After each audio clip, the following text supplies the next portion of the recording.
This is Jody Sidlauskas, Associate Archivist at RIT, and I am here today, October 15th, 2016, for the Brick City Weekend, and I am conducting interviews with the members of the RIT's class of 1966, who has returned this weekend to for a reunion and to be honored for their 50th anniversary.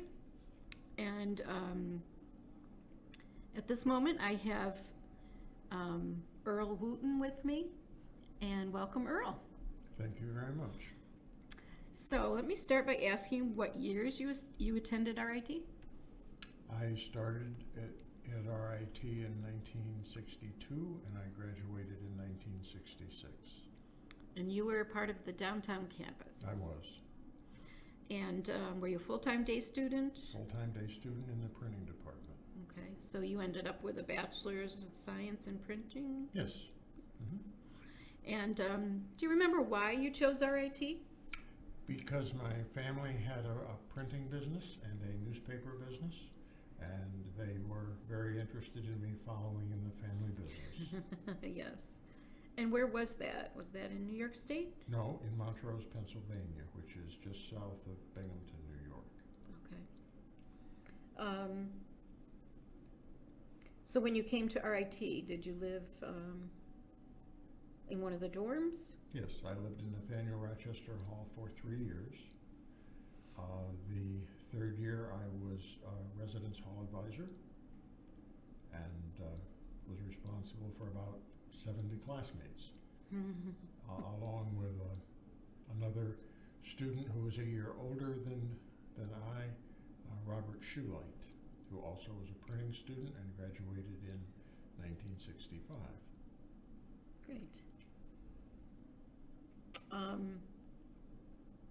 How about your classes? Where were they located? The classes were in the Eastman Building, the large brick building on Plymouth Avenue. Also in the Clark Building, that's where the laboratories were, a concrete structure, which was across diagonally from Kate Gleason Hall, the girls' dormitory. Oh. That's good to know, because some of those buildings aren't there any longer. Okay. Yeah. Mm-hmm. Clark Building is there. Do you remember your professors? Oh, yes. Hector Sutherland was in charge of the School of Printing. He was not the dean of the College of Graphic Arts and Photography, but he was head of the School of Printing. He also taught a journalism class, which I took, and he also was in charge for the first 3 years that I was involved with the newspaper. He was our advisor to the newspaper as well. And the newspaper became the activity that I devoted the most time to. Being the reporter? Yes, the RIT reporter. Mm-hmm. Yes, exactly. I also had Tony Sears for offset press work.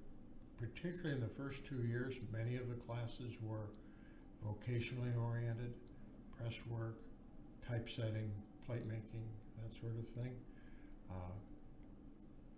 Bob Thompson taught typesetting. A fellow named Beersford taught monotype. An interesting, if not at that time already somewhat antiquated system of typesetting. Mm-hmm. Most of the teachers had been in industry. Some of them were actually pursuing a bachelor's degree from the University of Rochester while they were teaching at RIT, teaching school students in the baccalaureate program. So the normal, they used to call it the normal school. I guess by then it was the education program. Is that what you're talking about? Well, no. The professors at RIT had come out of industry and didn't have bachelor's degrees. Oh, I see. So they went to the University of Rochester to get a bachelor's degree, while in fact they were teaching in the baccalaureate program. Okay. At RIT. At RIT. Gotcha. And it was completely understandable because we were teaching courses that were vocationally based, and these men had many of them had been in the Graphic Arts Union. They were union journeymen, which is perhaps more important than having a bachelor's degree. Mm-hmm. But being part of the educational system, they had to accomplish that as well. Sure. I don't remember as clearly the liberal arts course teachers. There was a Dr. Coombs, who was a history teacher, a very brilliant man who happened to be completely blind. Mm-hmm. I'm afraid the other names I don't recall, although I had a real fondness for my physics teacher and my chemistry teacher. That may be a bit of an exception among many of my classmates, but I liked it. The Pritters were not known for doing real well in their academic courses. Yeah. Yeah. I think I heard that on a previous interview. I think that's probably pretty accurate. Yeah. Frankly, I was lucky because I enjoyed the academic work. And because of that, I was a good student. I was on the Dean's List 12 quarters. Mm-hmm. And I enjoyed the work. It wasn't particularly difficult for me. I was involved with lots of extracurricular activities, but I also had a good grade point average. Nice. Did I ask you where you lived? Yes. Did you have a co-op experience? No. No. No, the closest thing I came to co-op is in the summer I went home and worked for my father. Maybe that qualified. Could be. And do you have any recollection of about the Henrietta campus at the time? What was going on? The decision had been made that they were going to move here. Some construction had started while you were students. Did you come to this property at all? I came here once. But I was very aware of what was going on. I spent 4 years working for the newspaper, and as I progressed through the staff, halfway through my junior year, I became editor-in-chief. And as I became editor-in-chief, Dr. Ellingson began a weekly schedule of meeting with me to review what the RIT reporter was doing. The reporter was serving as the student newspaper, but it was also the alumni newspaper. We printed the newspaper, and 2 pages would be reprinted with alumni news. And then some, as I recall, 14,000 copies were mailed out to alumni. So it was rather important that the editorial content of the newspaper was compatible with what the school would like the alumni to be reading about. Mm-hmm. It was part of fundraising. Dr. Ellingson was very concerned about maintaining a freedom of the press for the students that worked on the newspaper. He was a very thoughtful individual. I'd had the privilege of meeting him before I attended RIT. He had hosted at his home a meeting of the Pennsylvania Newspaper Publishers Association. My father was a member, and he brought me. So I met Dr. Ellingson when I was a senior in high school. He remembered the meeting. For all 4 years I was in school, he would always mention it. My meetings with him weekly were helpful for me to understand how to do a better job with the newspaper, But I think more importantly, it was an opportunity to see how a man of his position had to address a variety of objectives.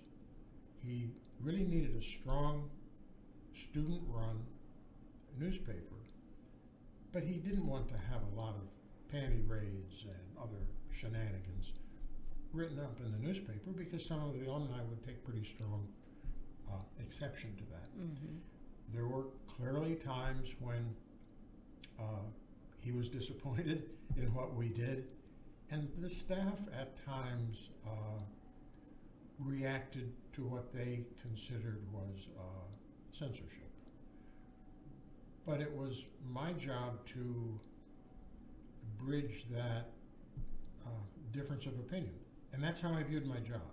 My job wasn't to be necessarily a defender of freedom of the student press as much as it was to understand the diverse objectives that were trying to be addressed.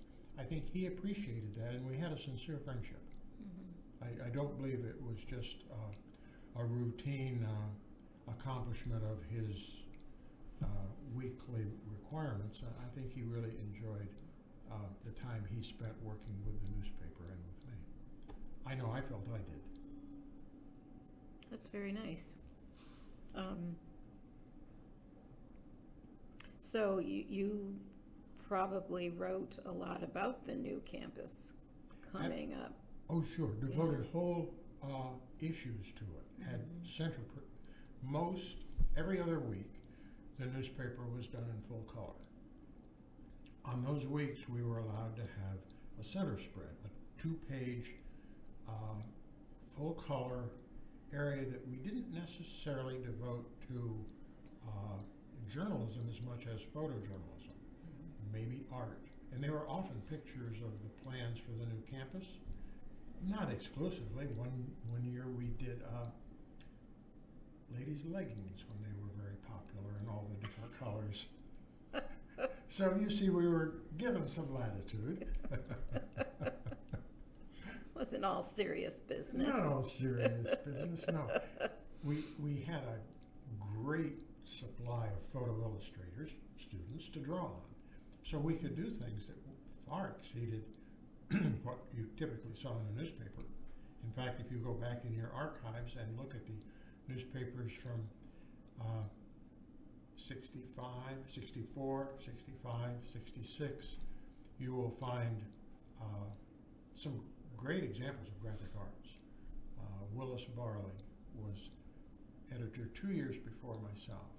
Willis was a photo illustrator. Today he has a photographic business, gallery, I guess. I haven't seen Willis since the day we graduated. He was followed by Anthony Puskars, who was a printer, and then I followed Tony. And let me just say that all those reporter newspapers have been digitized and they're available online. Are they really? They are. Well, I have bound volumes.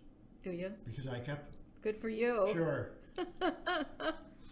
But I previously interviewed James Olin.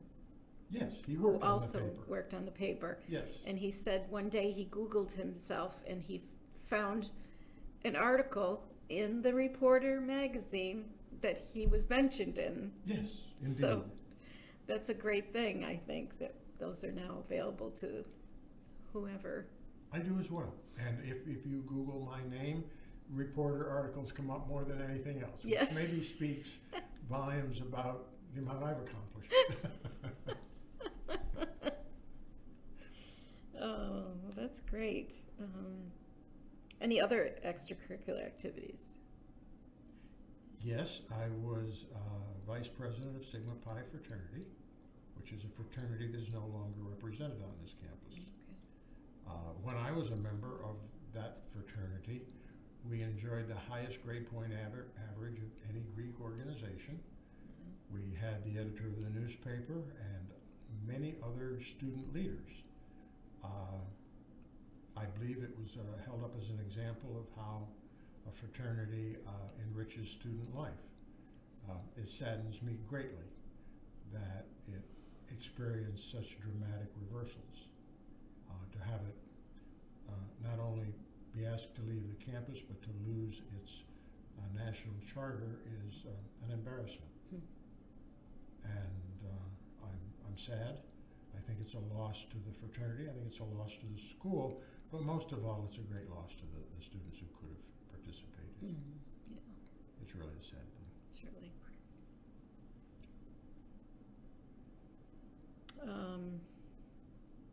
Student government? I was never in the student government, no. Dave Rylance, who I understand you're going to talk to, was president of the student government. He and I had discussed that I could certainly attend the meetings and have a place at them as the representative from the RIT reporter, but I felt that that was my involvement, and that was what I wanted. I was involved in GET, the honorary printing fraternity. I was a member. That was the level of my involvement. I was a member in my senior year of DACM Janai, which was a student judicial group that helped to resolve, I think, problems that were not of perhaps a legal or disciplinary nature as much as they were working out a common agreed upon standards for the school. I was a member of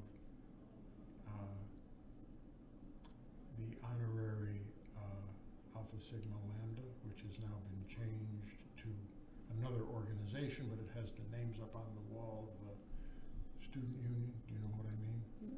Okay, right behind where we sign in for attending this weekend, there is a plaque that says that Alpha Sigma Lambda was started by Stephen Walls in 1964, and it lists the students that were inducted into it. And Alpha Sigma Lambda stood for scholarship, activities, and leadership, and it was awarded to student leaders. It was formed by Stephen Walls. David's name is up there, as is mine, David Rylance that I'm talking about. We were it was started in 64. We were awarded that in 65. I'm told that there are 700 members currently, which means you're electing 14 a year, if my math is correct. Which is kind of an exclusive group. I think so.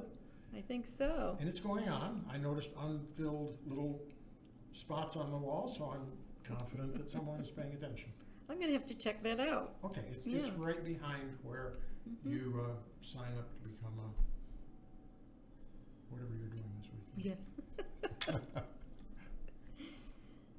So, okay, we talked about fraternities, favorite memories, fondest recollections. Well, I think the fondest recollections were probably of the dorm life. The dorm had I had a great advisor my freshman year. He had been in the Navy. He was a little older. He was experienced in dealing with people. He kept us happy without being too much of a study hall monitor. The dorm did things that I enjoyed. Of course, later, the fraternity was great fun. Spring weekend was always a huge event. My fraternity had a weekend that they did by themselves, which was called Fall Weekend, which was a formal dance, a beer party Friday night, a formal dance Saturday night, a Sunday cocktail party. The school at that time involved a lot of drinking. I think it was no more so than other schools. The drinking age in New York State was 18, so we were all legal to drink, or it's the rare exception it wasn't. For the most part, I don't believe alcohol was a deterrent, and pot was relatively unknown for the 4 years I was there. Maybe some of the arts and design people were starting to discover it, but the printers were pretty ignorant about that.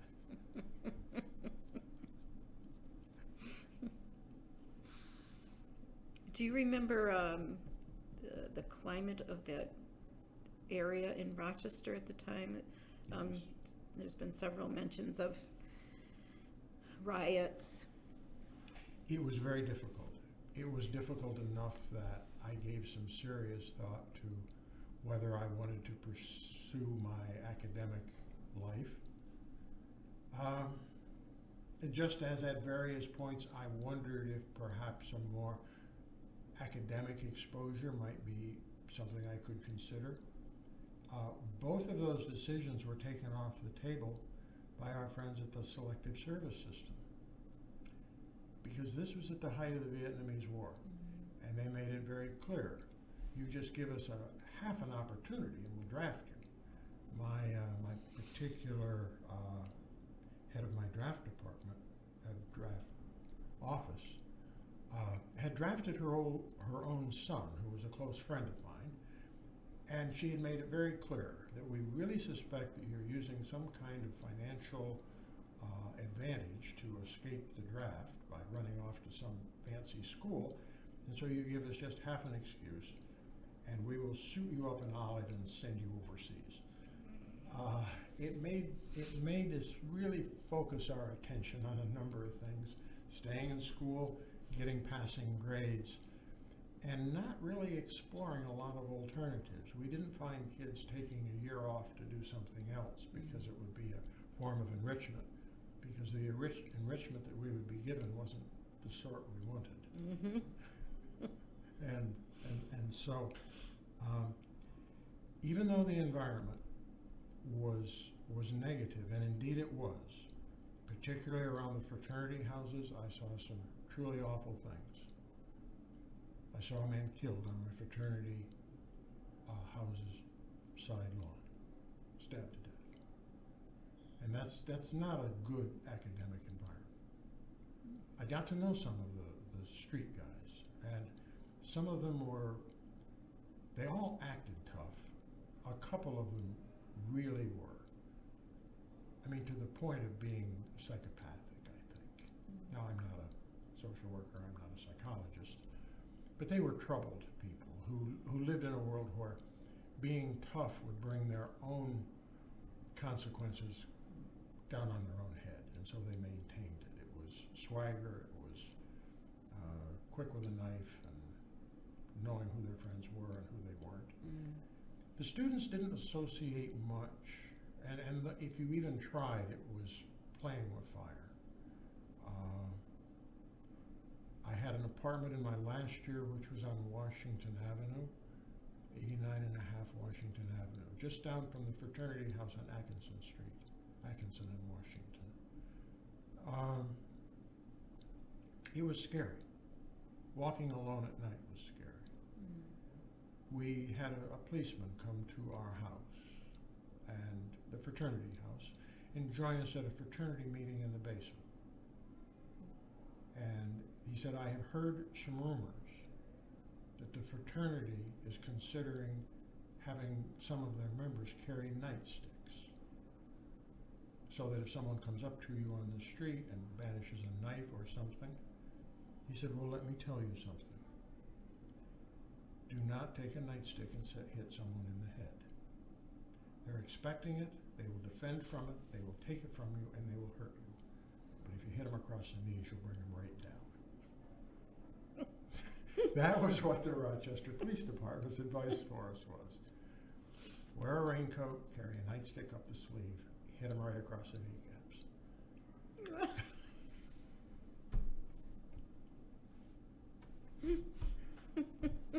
You may want to delete that.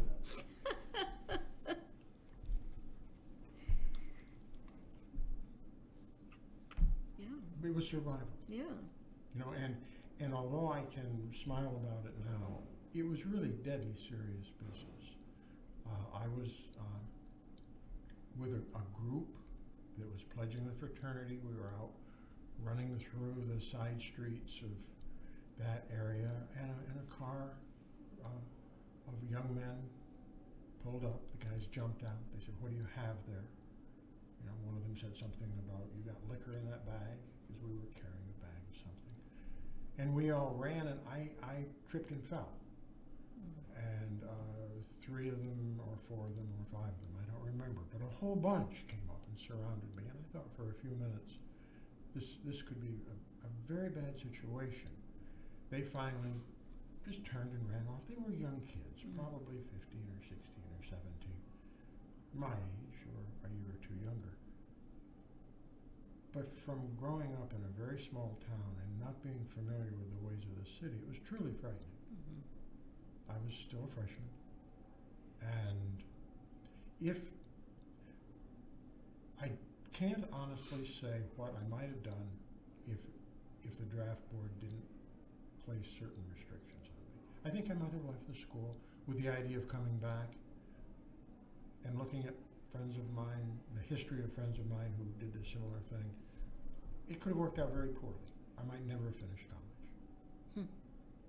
So I guess I have to be thankful for the draft. It kept me in school. Yeah, thankful, and yeah. I mean, you must have had a lot of friends that went to Vietnam, no? Yes, sure.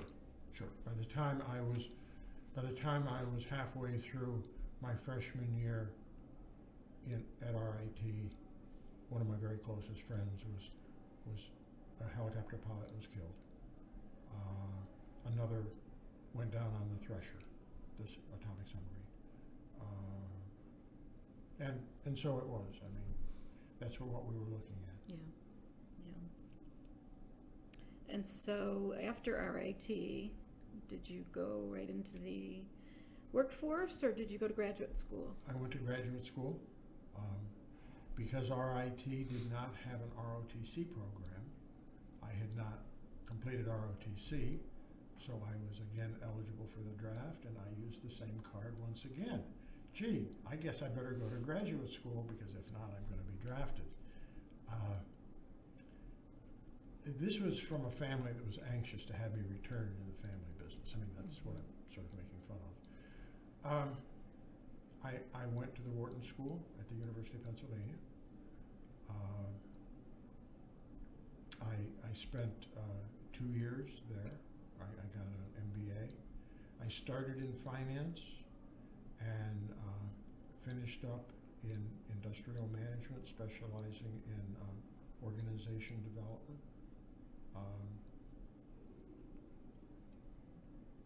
It proved to be a very important part of my overall education, but RIT gave me a good footing to do that. And then while I was in the Wharton School, I learned that there was a program that was being initiated by the Pennsylvania Air National Guard to develop a group that would be going to Vietnam as forward air controllers. And it was made up primarily of men who were coming back from Vietnam, and they realized they were running out of forward air controllers, and they would have this group trained to replace them as their numbers dwindled.